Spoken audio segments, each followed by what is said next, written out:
जय हिंद स्टूडेंट्स। हमारा टॉपिक चल रहा है शॉर्ट कंपोजिशन के अंदर लेटर राइटिंग। देखिए बच्चों, लेटर राइटिंग के अंदर हमने बहुत सारे टाइप्स पढ़े हैं। सबसे पहले हमने पर्सनल लेटर पढ़ा और उसके बाद में है वो हमने बिजनेस लेटर पढ़ा। बिजनेस लेटर के बाद में है वो हमने ऑफिशियल लेटर पढ़े और उसके ऑफिशियल और बिजनेस लेटर के अंदर भी जो टाइप बनने वाले हैं, अलग अलग प्रकार के जो लेटर्स, उनको भी हमने पढ़ा है। और आज जो हम ले रहे हैं लेटर्स का, वो है लेटर टू एडिटर्स। बच्चों, लेटर टू एडिटर्स का मतलब होता है कि एडिटर्स को पत्र लिखना। एडिटर्स का मतलब होता है संपादक। किसकी? संपादक किसका होता है? किसी न किसी न्यूज़पेपर का। किसी न किसी न्यूज़पेपर के संपादक को, एडिटर को हमें लेटर लिखना, इस टाइप को आज हमें वो पढ़ने जा रहे हैं। कब जरूरत पड़ती है एडिटर्स को लेटर लिखने की? एडिटर्स को लेटर लिखने की जरूरत उस समय पड़ती है जबकि हम हमारे विचारों को, हमारे सुझावों को, या हम हमारी कोई शिकायत है उनको अखबार के माध्यम से आम जनता या जो कंसर्न जो अथॉरिटी है उसके पास में या गवर्नमेंट तक पहुंचाना है, तब हम इसका सहारा लेते हैं। क्या करते हैं हम उस कंडीशन में? हम जो भी न्यूज़पेपर है, चाहे राजस्थान पत्रिका हो, दैनिक भास्कर हो, द हिंदू हो, टाइम्स ऑफ इंडिया हो, एनी न्यूज़पेपर, उसके एडिटर को हम क्या करेंगे? लेटर लिखेंगे। और उस लेटर के अंदर है वो हम पूरी बात लिखेंगे और कहेंगे कि भाई हमारा ये सुझाव है या हमारी ये शिकायत है जो आप अपने इस न्यूज़पेपर के अंदर प्रकाशित करो, ताकि ये जो मेरा आइडिया, विचार या जो सुझाव है वो कंसर्न अथॉरिटी तक या आम जनता तक या फिर जो गवर्नमेंट है वहां तक पहुंच सके। तो इसलिए लेटर टू है वो एडिटर से लिखा जाता है। बस ये एक हेडिंग का ही अंतर है, बाकी जो लिखने का जो तरीका है वो ऑफिशियल लेटर की तरह ही है। चलो अब हम इस प्रकार के एक सवाल को एग्जाम्पल के थ्रू है उसको समझते हैं। सवाल देखिए, write a letter to the editor. देखिए बच्चों, एडिटर आ गया है, आपको क्या करना है? एक लेटर राइट करना है। किसको? एडिटर को। Of newspaper. न्यूज़पेपर का मतलब होता है समाचार पत्र। किसी समाचार पत्र का नाम नहीं दिया है तो आप अपने हिसाब से किसी भी समाचार पत्र का नाम लिख सकते हो। दैनिक भास्कर लिख सकते हो, द राजस्थान पत्रिका लिख सकते हो, द हिंदू लिख सकते हो। और अगर क्वेश्चन के अंदर दिया हुआ है पर्टिकुलर किसी न्यूज़पेपर का नाम, तो फिर आपको वही लिखना है। चलो ठीक है, करना क्या है कि न्यूज़पेपर के एडिटर को लेटर लिखना है। अब देखो किसके बारे में लिखना है, ये सब्जेक्ट रहा आगे। देखो, about the frequent breakdown of the water supply in your locality. देखो इस बात को लेकर के लिखना है कि हो क्या रहा है फ्रीक्वेंट। बच्चों, फ्रीक्वेंट का मतलब होता है अक्सर या बार बार। कह दो बार बार। बार बार बार बार क्या हो रही है? ब्रेकडाउन का मतलब होता है व्यवधान। व्यवधान पढ़ना या बाधा। किसके अंदर बाधा उत्पन्न हो रही है? Of the water supply in your locality. तुम्हारी लोकेलिटी के अंदर वाटर सप्लाई की है वो बार बार क्या हो रही है? उसके अंदर बार बार वो बाधा आ रही है। और ये जो है वो एक प्रकार की शिकायत है। और ये जो बात है वो आपको क्या करना है? एक समाचार पत्र के माध्यम से है इसको लोगों के सामने, सरकार के सामने है, या जो इसके जो कंसर्न अथॉरिटी जो है, म्युनिसिपल कॉर्पोरेशन है या और जो भी है, वहां तक पहुंचाना है। अब हम इसका आंसर स्टार्ट करते हैं और लिखने का जो तरीका है वही है। सबसे पहले हमें क्या करना है? जो लेटर राइट करने वाला है वो अपना एड्रेस लिखेगा नंबर फर्स्ट पे। कोई एड्रेस नहीं दिया है तो अपने हिसाब से कोई मन से कोई एड्रेस लिख लो। और अगर क्वेश्चन के अंदर एड्रेस दिया होता है तो फिर आपको वही एड्रेस लिखना है। कोई एड्रेस नहीं दिया है तो आपने अपना एड्रेस क्या लिखा है? राधा नगर। आप अपने आप कहाँ के रहने वाले हो? राधा नगर और अजमेर के रहने वाले हो। यह आपका एड्रेस हो गया। अब स्टेप नंबर सेकंड पे क्या आ रहे हैं? Date of the writing letter या सेंडिंग द लेटर। जिस दिन आप लेटर लिख रहे हो उस दिन की तारीख, ये आ गया आपका स्टेप नंबर 2 पे, 18 मई 2020। अब देखो क्या है स्टेप नंबर 3 पे क्या है? स्टेप नंबर 3 पे हम क्या लिखते हैं? उनके पद का नाम और एड्रेस लिखते हैं जिनको हमें क्या करना है, लेटर सेंड करना है। टू के बाद में देखो द एडिटर को, तो यहाँ बच्चों क्या हो गया, द एडिटर। द का टी कैपिटल में होगा, एडिटर का ई कैपिटल में होगा। इसके प्रत्येक वर्ड का जो फर्स्ट लेटर है वो कैपिटल में होता है, ध्यान रखना हमेशा। तो यहाँ पे क्या हो गया, द एडिटर, पद का नाम हो गया, डेजिग्नेशन ऑफ। और अब हम क्या करेंगे कि ये जो पद का नाम हो गया है ये किसका पद है, उसके नीचे हम नाम लिखेंगे द दैनिक भास्कर। एडिटर किसका है, द दैनिक भास्कर का। यहाँ राजस्थान पत्रिका लिख सकते हो आप, पंजाब केसरी लिख सकते हो आप। उसके बाद में शहर का नाम लिखेंगे, शहर का नाम क्या है, लिख दिया जयपुर। अब देखो ये आपका हो गया है स्टेप नंबर 3। स्टेप नंबर 4 पे क्या आता है, सब्जेक्ट आता है। स्टेप नंबर 4 पे आता है आपकी सब्जेक्ट। सब्जेक्ट में क्या लिख दिया है, ये देखो, ये अबाउट के बाद में ये सब्जेक्ट है, ये आपका the frequent breakdown of the water supply in your locality की जगह क्या करेंगे आप, इन आवर लोकेलिटी कर दो या फिर केवल इतना लिख दो, वाटर सप्लाई तक लिख दो। Frequent breakdown of the water supply, आप आगे ऐसे भी लिख सकते हो, इन आवर लोकेलिटी या इन राधानगर, ऐसे लिख लो। इन आवर लोकेलिटी का तो पता नहीं चलेगा कौन सी लोकेलिटी, आप ऐसे लिख सकते हो, frequent breakdown of water supply इन राधानगर, या केवल आप इतना ही लिख सकते हो। अब ये स्टेप नंबर 4 आ गया। अब स्टेप नंबर 5 पे क्या है, सैल्यूटेशन, संबोधन करेंगे। सर लेकर के संबोधन कर दिया। और स्टेप नंबर 6 पे क्या आ जाएगा, पूरे लेसन के जो मेन बॉडी है वो आ जाएगी। यहाँ पे हम पूरी बात है उसको कहेंगे।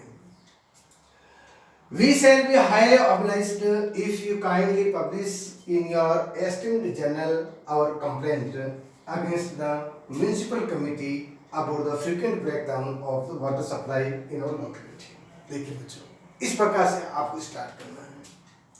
We shall be highly obliged का मतलब होता है हम बहुत बड़े हैं, वो आपकी आभारी रहेंगे। obliged का मतलब होता है आभारी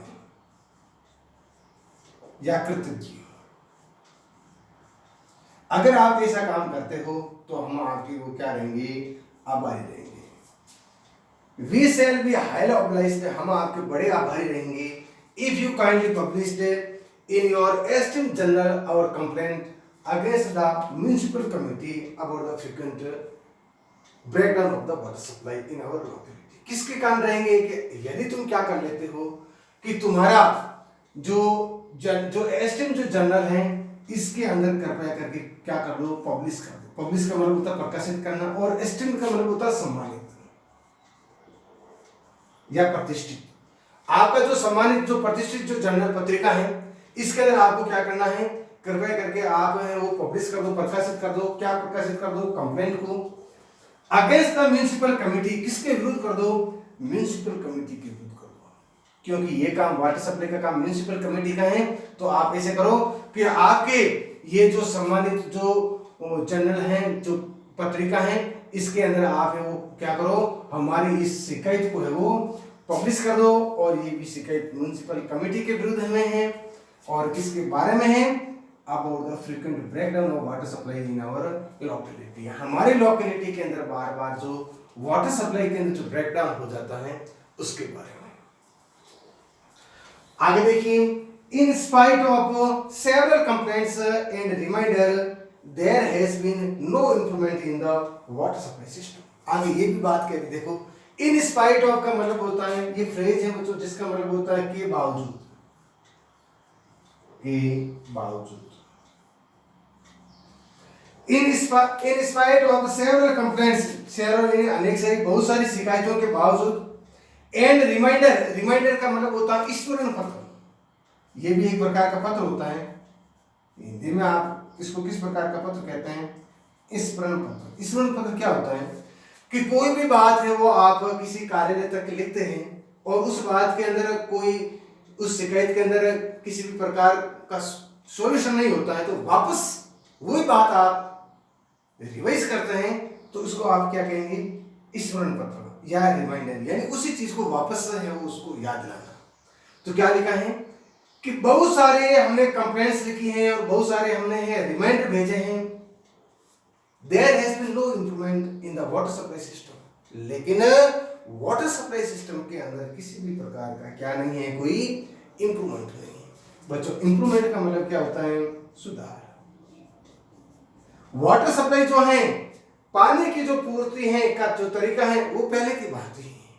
क्या हो रहा है उसके अंदर बीच में है वो व्यवधान उत्पन्न होता है। It is the same as it was in the beginning. बस इतनी सारी कंप्लेंट्स और इतने सारे रिमाइंडर के बावजूद भी कोई सुधार नहीं हुआ है और ये समस्या ऐसी ही बनी है जैसे कि कैसी थी, इन द बिगिनिंग। बिगिनिंग का मतलब होता है शुरुआत या प्रारंभ में, शुरुआत या प्रारंभ। जो प्रारंभ में जो समस्या थी वैसी की वैसी समस्या क्या है, सेम है।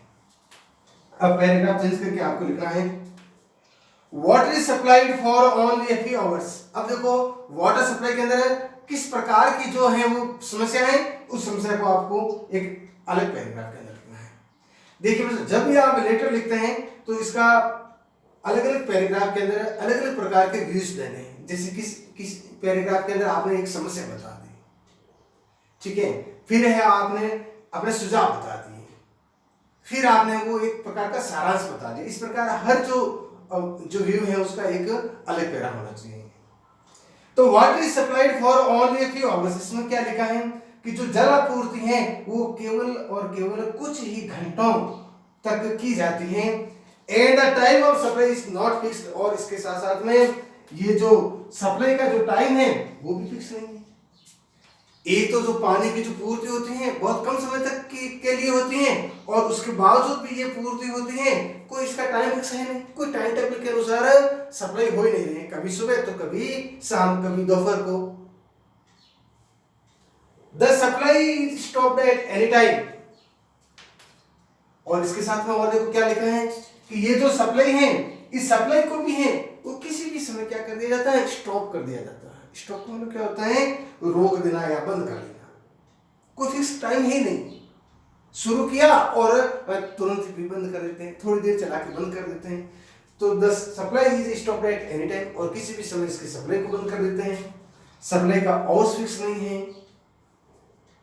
The amount is so small that it is hardly sufficient for drinking purposes, और अब इस पानी की जो मात्रा है वो इतनी स्मॉल मात्रा होती है, इतनी कम मात्रा होती है that it is hardly sufficient for drinking purposes, कि जो पीने का जो उद्देश्य है उस उद्देश्य को मुश्किल से ही ये क्या करती हैं, सफिशिएंट करती हैं। सफिशिएंट का मतलब होता है पर्याप्त होना, मुश्किल से ही है वो पीने का जो पानी है वो भी प्राप्त नहीं हो पाता है। अब आपको पैराग्राफ चेंज करके इसके नीचे लिखना है, देखिए We hope that the municipal committee will immediately improve the water supply in this locality। और अगर आप ऐसा कर देते हैं, इस प्रकार की न्यूज, इस प्रकार की कंप्लेंट अगर आप अपने न्यूज़पेपर के अंदर पब्लिश करवा देते हैं तो फिर इस म्युनिसिपल कमेटी का ध्यान इस समस्या की तरफ जाएगा और फिर वो कुछ न कुछ वो सुधारात्मक स्टेप उठाएगी। वी होप, हम है वो आशा करते हैं, that the municipal committee will immediately improve the water supply in this locality, कि ये जो म्युनिसिपल कमेटी है वो क्या करेगी, तुरंत, इमीडिएटली का मतलब होता है बच्चों तुरंत या शीघ्र ही क्या करेगी, improve the water supply in this locality, इस लोकेलिटी के अंदर जो वाटर सप्लाई है इसके अंदर है वो इंप्रूव करेगी, इसके अंदर है वो अवश्य ही क्या करेगी, सुधार करेगी। अब 7 नंबर पे क्या आ जाता है आपकी, योर्स फेथफुली, सब्सक्रिप्शन लिख देंगे, योर्स फेथफुली लिखेंगे, और 8 नंबर पे जो लेटर लिखने वाला है वो अपना खुद का नाम, हस्ताक्षर, सिग्नेचर कर देगा। इस प्रकार के जो स्टेप जो है उनको ध्यान में रखना है और हमें बहुत ही अच्छी एक सिंपल लैंग्वेज के अंदर है उसको लिखना है। किसी भी प्रकार के इस प्रकार के लच्छेदार एक मुहावरेदार भाषा में हमें लेटर राइट नहीं करना है, ऐसी कॉम्प्लिकेटेड लैंग्वेज का हमें यूज नहीं करना है। हमें बिल्कुल एकदम सिंपल और इजी अंडरस्टैंडेबल लैंग्वेज का यूज करना है ताकि सामने वाला है उसके अर्थ को बिना किसी कठिनाई के वो समझ सके। तो बच्चों ये हुआ है हमारा लेटर टू एडिटर्स। अब सब्जेक्ट कैसा भी हो सकता है, हमें उसके सब्जेक्ट को समझना है और फिर इस प्रकार के लेटर को है वो एक अच्छी प्रकार से लिखना है।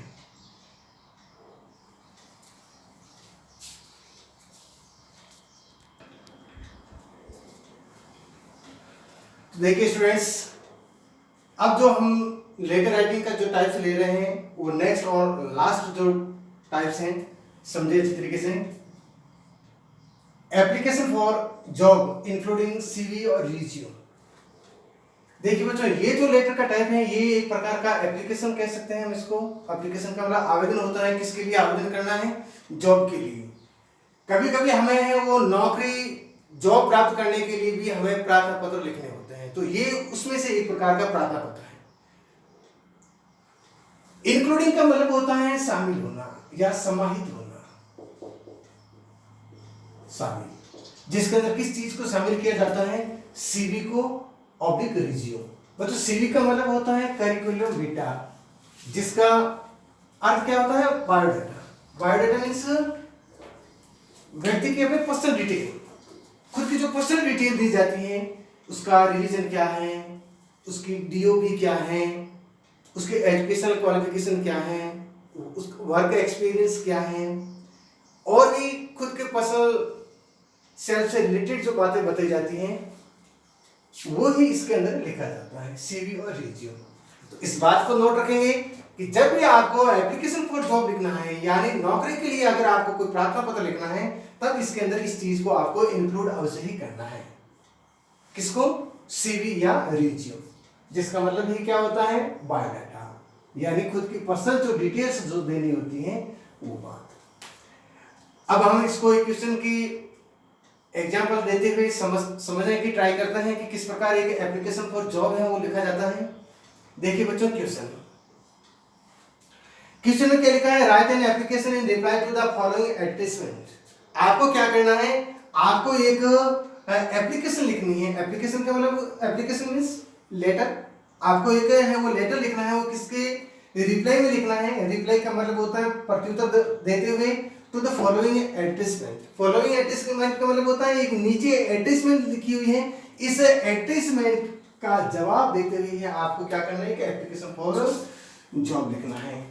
तो अब देखो ये एडवर्टाइजमेंट, देखिए बच्चों, एडवर्टाइजमेंट वाला जो चैप्टर है वो हमने पहले पढ़ लिया है। देखो बहुत सारे ऐसे इश्यूज होते हैं, बहुत सारे ऐसे मुद्दे सब्जेक्ट्स होते हैं जिसको लेकर एडवर्टाइजमेंट लिखी जाती है, और ये एक प्रकार का एडवर्टाइजमेंट है जो किसके लिए है? हमने पढ़ा था सिचुएशन वैकेंट या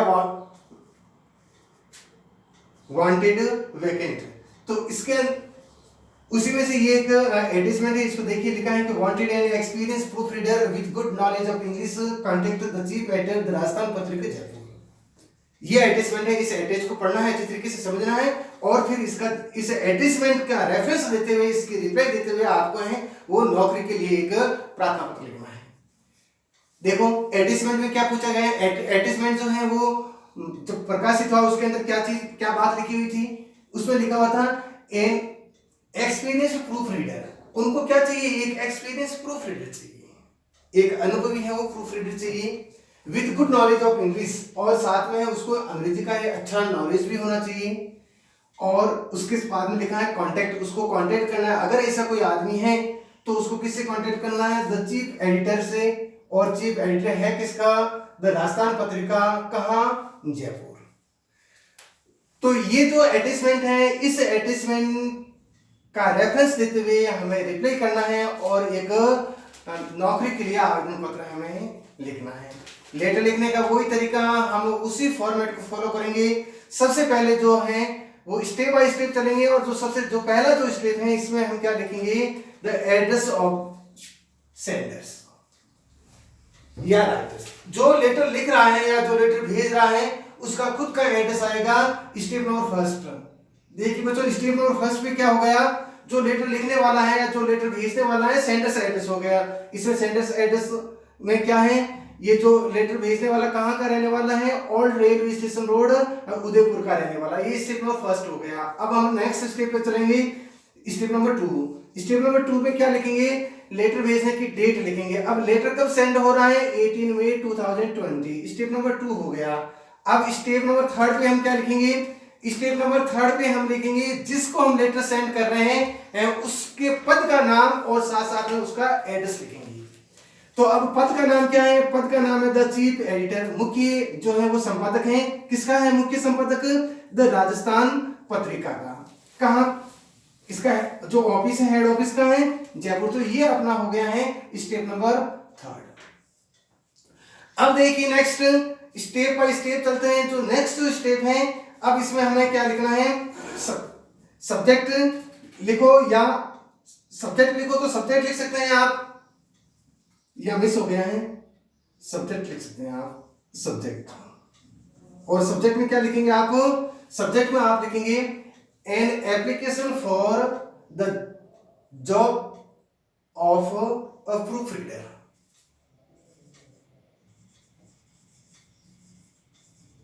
An application for the post of a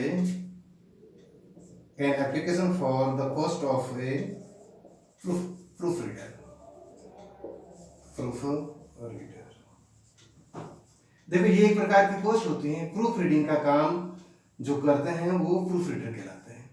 जैसे जहां अखबार छपते हैं तो अखबार पूरे के पूरे तब ही छपते हैं जब पहले अच्छी प्रकार से उसकी क्या हो जाती है, प्रूफ रीडिंग हो जाती है, कि कहीं उसके अंदर कोई मिस्टेक तो नहीं रह गई है, कुछ गलत तो प्रिंट नहीं हो गया है, कुछ छूट तो नहीं गया है। तो ये जो काम करने वाला जो होता है उसको कहते हैं प्रूफ रीडर। तो देखिए सब्जेक्ट हो गया, और ये आपका हो गया स्टेप नंबर 4 हो गया। नेक्स्ट स्टेप लेते हैं बच्चों। नेक्स्ट स्टेप है आपके सैल्यूटेशन, संबोधन। ये आपका स्टेप नंबर हो गया 5 सर। अब जो है वो है स्टेप नंबर 6। स्टेप नंबर 6 में क्या है, main body of the letter. जो बात आपको बतानी है वो अभी यहां लिखेंगे। देखिए लिखने का तरीका इसी तरीके से है, वो आपको एक नौकरी के लिए जो प्रार्थना पत्र है वो लिखना होता है। This is with reference to your advertisement in your newspaper on 17 May 2020 for the post of proofreader. देखिए आपको क्या करना है, आपको सबसे पहले रेफरेंस देनी है। आप यूं ही तो लेटर नहीं लिख रहे हैं ना, आपने है वो ऐसे जो एडवर्टाइजमेंट है वो पहले न्यूज़पेपर के अंदर देखी है, और उसे एडवर्टाइजमेंट का रेफरेंस देते हुए ही आप है वो लेटर लिख रहे हैं। तो आपने क्या लिखा है, this is with reference. Reference का मतलब होता है संदर्भ। बच्चों रेफरेंस का मतलब क्या होता है, संदर्भ। यहाँ पर आप है वो संदर्भ प्रस्तुत कर रहे हैं। This is with reference to your advertisement, तुम्हारे एडवर्टाइजमेंट का है वो संदर्भ देते हुए, और ये जो तुम्हारे एडवर्टाइजमेंट जो प्रकाशित थी इन योर न्यूज़पेपर, तुम्हारे ही अखबार में थी ऑन 17 मई 2020 को, और किसके खातिर थी, for the post of A proof reader के लिए। तो इसका है वो रेफरेंस दे दिया है। आगे क्या लिखा है, जो लेटर लिखने वाला है, जो नौकरी के लिए जो आवेदन करने वाला है वो क्या कह रहा है, I am working with the Bhaskar in Udaipur. इसने अपनी जो नौकरी की जो जगह है उसने बताई, क्या लिखा है कि I am working with the Bhaskar in Udaipur. Udaipur के अंदर है वो मैं भास्कर, द भास्कर जो है उसमें काम कर रहा हूँ, भास्कर की टीम के साथ काम कर रहा हूँ, उस न्यूज़पेपर के साथ में वो काम कर रहा हूँ। As my family situated in Jaipur, और जैसा कि मेरी खुद की जो फैमिली है वो कहाँ पे सिचुएट है, वो तो जयपुर में सिचुएट है, और मैं खुद कहाँ पे काम कर रहा हूँ, उदयपुर में। It is too difficult to do the job and to serve my old parents. अब वो आगे अपनी प्रॉब्लम बताता है कि अब इसके कारण मुझे क्या हो रहे हैं, टू डिफिकल्ट हो रही हैं, यानी मुझे बहुत ज्यादा है वो परेशानी हो रही है, टू डू द जॉब, इस जॉब को करने में, and to serve my old parents, और मेरे जो वृद्ध पेरेंट्स हैं उनकी सेवा करने में भी मुझे है वो डिफिकल्टी फील होती है, क्योंकि वो जयपुर रहते हैं और मुझे है वो उदयपुर में काम करना पड़ता है। आगे देखिए बच्चों लिखा है कि I have 3 years work experience, कि मुझे है वो 3 साल का वर्क एक्सपीरियंस है, यानी ये जो काम, जो प्रूफ रीडिंग का जो काम है इसको मैं पिछले 3 सालों से कर रहा हूँ, इतना मुझे इसका एक्सपीरियंस है। And can assure you of my best services if I get chance. और आगे क्या लिखता है, एंड कैन एश्योर, एश्योर का मतलब होता है आश्वस्त, आश्वस्त करना, आश्वस्त करना, किसी को आश्वस्त करना, या किसी को भरोसा दिलाना, या किसी को विश्वास दिलाना, विश्वास दिलाना। क्या कह रहा है, पत्र लिखने वाला कह रहा है कि और मैं आपको भरोसा दिलाता हूँ ऑफ माय बेस्ट सर्विसेज, यानी मेरी बहुत ही अच्छी सेवा देने का, इफ आई गेट चांस, अगर मुझे इस प्रकार का एक अवसर मिल जाता है, चांस का मतलब होता है अवसर या मौका, अवसर या मौका, अगर मुझे इसी प्रकार का अवसर या मौका मिल जाता है आपके यहाँ काम करने का, तो ये कहता है कि मैं आपको भरोसा दिलाता हूँ कि मैं मेरी जो बेस्ट सर्विसेज हैं वो प्रोवाइड करूँगा। I am enclosing my CV for your person. अब आगे वो लिखा है कि अब इसके लिए मैं क्या कर रहा हूं कि मैं वो CV है उसको एनक्लोज कर रहा हूं। बच्चों एनक्लोजिंग का मतलब होता है संलग्न करना, संलग्न करना या नथी करना या जोड़ना, ठीक है। इसके लिए मैं है वो क्या कर रहा हूं, मेरा जो CV है, देखो ये रहा CV का मतलब क्या होता है करिकुलम डिटेल, जिसका दूसरा नाम रिज्यूम भी है, यानी मेरी जो पर्सनल डिटेल है वो मैं साथ में एनक्लोज कर रहा हूँ, संलग्न कर रहा हूँ फॉर योर परमिशन, आपके अवलोकन के लिए, ताकि आप उसको अच्छी तरीके से वो मेरा अवलोकन कर सकते हैं और उसके बाद है वो आप चाहे तो मुझे अपॉइंट कर सकते हैं। उसके बाद में जो स्टेप नंबर जो 7 है बच्चों, स्टेप नंबर 7 पे क्या लिखते हैं, सब्सक्रिप्शन लिखते हैं। सब्सक्रिप्शन का मतलब होता है एंडिंग या स्टॉपिंग फ्रेज जो होता है। अब हम लेटर को एंड करने की ओर जा रहे हैं तो क्या लिखेंगे, योर्स फेथफुली, ये हो गया आपका 7 नंबर। और ये लेटर जो लिखने वाला है उसका सिग्नेचर, ये हो गया आपका स्टेप नंबर 8। देखिए बच्चों, तो इस प्रकार जो लेटर लिखने का जो तरीका है वो सेम ही है, किसी भी प्रकार का इसके अंदर हमें कोई डिफरेंस देखने को नहीं मिलता है। बस अतः आपको एक बात ध्यान रखनी है कि हमें करना क्या है अब, कि अगर आपको एप्लीकेशन फॉर जॉब वाला लिखना है तो इसके अंदर अब आपको एक चीज जो है, एक बात इसके साथ में और अटैच करनी है, और ये क्या है, CV या आप कह दो इसको रिज्यूम। बस लेटर तो आपका कंप्लीट हो गया, और अब आप नीचे क्या लिखेंगे, CV या फिर रिज्यूम लिख करके फिर नीचे टेबल बना करके आप क्या कर देंगे, ये पूरी की पूरी डिटेल बताएंगे, ठीक है। नेम, उसके बाद father's name, address, marital status, religion, nationality, education qualification, DOB, work experience, ये जो सारी बातें हैं वो हम CV या रिज्यूम की हेडिंग से इसके साथ में है वो अब हम नीचे लिखेंगे, क्योंकि ये लिख दिया हम, देखो ये लिख दिया है कि अब है वो मैं यहाँ पे क्या कर रहा हूँ, इसको एनक्लोजिंग कर रहा हूँ, इसके साथ में है वो मैं मेरा जो CV है उसको संलग्न कर रहा हूँ।